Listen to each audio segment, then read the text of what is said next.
Ayan, mabibindisyonan pa tayo. Thank you, Lord. Ayan. Ayan guys, good morning. So pag Friday po, dito po kayo dadaan sa may Quiapo. Talagang asahan yung matraffic kasi Friday, so maraming nagsisimba. At saka yung iba nagpapark kasi sa ano na, dyan na sa tapat ng simbahan, kaya nag-cause talaga ng traffic. So asahan nyo talaga na kung mamadali kayo ay talagang hindi nyo magawa kasi matraffic. Kahit motor nga, hindi na makalusot-lusot. So, thanks God, another day na naman tayo mga kalodji. So, ingat po tayong lahat. At sana maging ligtas po tayong lahat. At pag nasa kalsada po tayo, saan man tayo napunta, dapat palagi po tayong magiging kalmado at relax lang.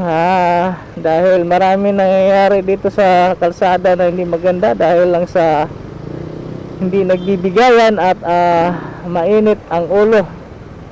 So ayan, at maraming salamat sa inyo mga kalodji. At God bless po. So traffic talaga dito sa Quiapo Church dahil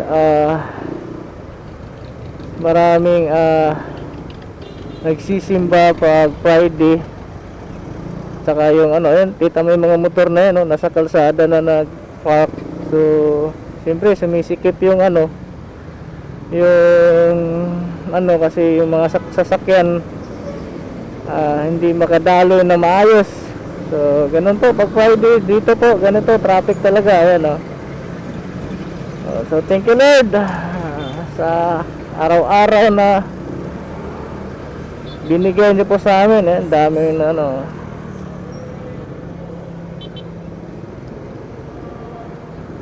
Lord, maraming salamat po Lord sa buhay na binigay niyo po sa amin. Kayo na pong bahala. Ay, naku Lord. Thank you po Lord. Maraming salamat. Gabayan niyo pong kaming lahat at bigyan niyo po kami ng maayos na pag-iisip at laging kalmado lang. Thank you Lord.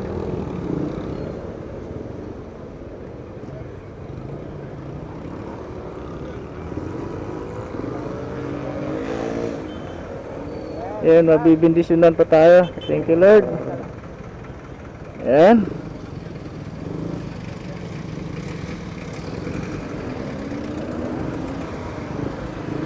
Ay, maraming salamat. Ilayo niyo po kami sa sakit. Ilayo niyo po kami sa lahat.